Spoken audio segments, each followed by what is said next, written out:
and new MD and CEO Mohit Joshi assumes office effective today. So Reema is here to tell us more about this. Reema, the expectations are definitely very high.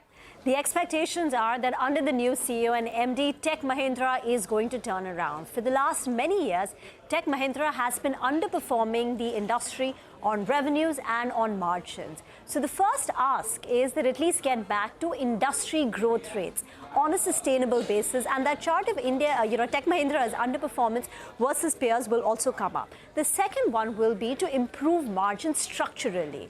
Now, historically, Tech Mahindra's margins used to be between 10 to 15%, while peers like Infi, TCS would, mostly have margins above 20%. So anyway, Tech Mahindra's margins were lower than that of the industry.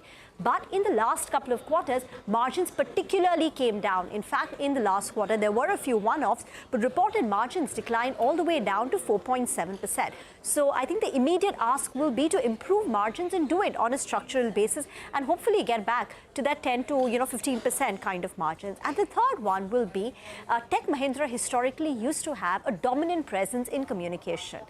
It's come down to 37% of the overall revenue, but now that Mohit Joshi, who has a non-telecom pedigree. Earlier, he was the president at Infosys, where he was looking at healthcare and BFSI. So now that the new CEO of Tech Mahindra has a non-telecom pedigree, the ask will be to diversify a little bit more, focus on growing the non-telecom pieces of the business. He's already put in place a new organizational structure, which will come into effect from 1st of January. So even before he's officially taken charge, there has been a new organizational restructuring. But for more clarity on the goals, on the revenue, on the margins, the KPIs that Tech Mahindra will be working with, Mohit Joshi has said that in April, when they declare their Q4 numbers, Tech Mahindra will be outlining the medium-term plan. Back to you.